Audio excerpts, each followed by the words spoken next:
Has the Mac Mini gotten the makeover it deserves? I'm Dan Ackerman, and this is Apple's updated Mac Mini. Now, we call small desktop computers like this small form factor desktops.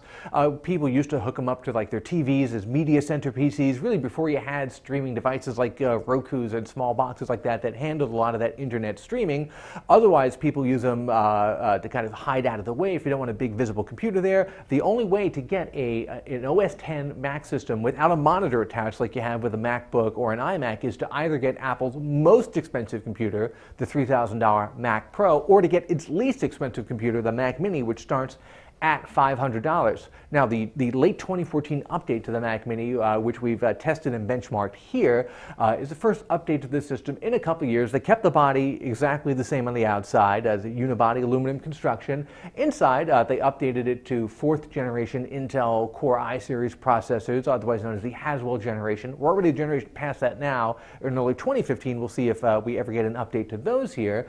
But you still get your choice of Core i5 or Core i7 processors. Dual core, the previous generation, you could get all the way up to a quad-core Core i7. So oddly, these are less powerful potentially than the ones from a couple of years ago were. But if you're just using it for casual media streaming or just to have as a home desktop, that shouldn't make a huge difference. Some people are very upset, however, that the RAM is now soldered in. You cannot open up the bottom of the system and put in more RAM yourself. You have to order it when you order the system. And obviously, direct from Apple, those upgrades can get expensive. This base model here, the $500 one, dual core Core i5, 4 gigs of RAM, 500 gig hard drive.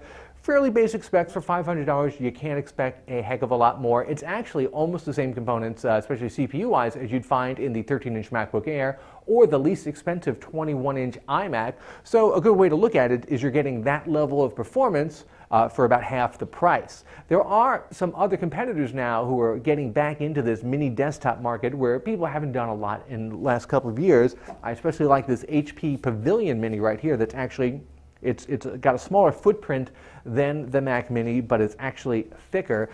This guy, you can configure up to a Core i3 CPU, so not as powerful, but you can get a 1 terabyte hard drive in there. So for around the same price, this configuration worked out to $479, and this is $499. You can either get the Core i5 and the 500 gigabyte hard drive, or the Core i3 and the terabyte hard drive. I found performance was actually pretty close between these two in terms of running applications. Also includes a keyboard and mouse for your $500 here on the Mac Mini. You have to actually bring your own keyboard and mouse and obviously display. I'm Dan Ackerman, and that is Apple's updated Mac Mini.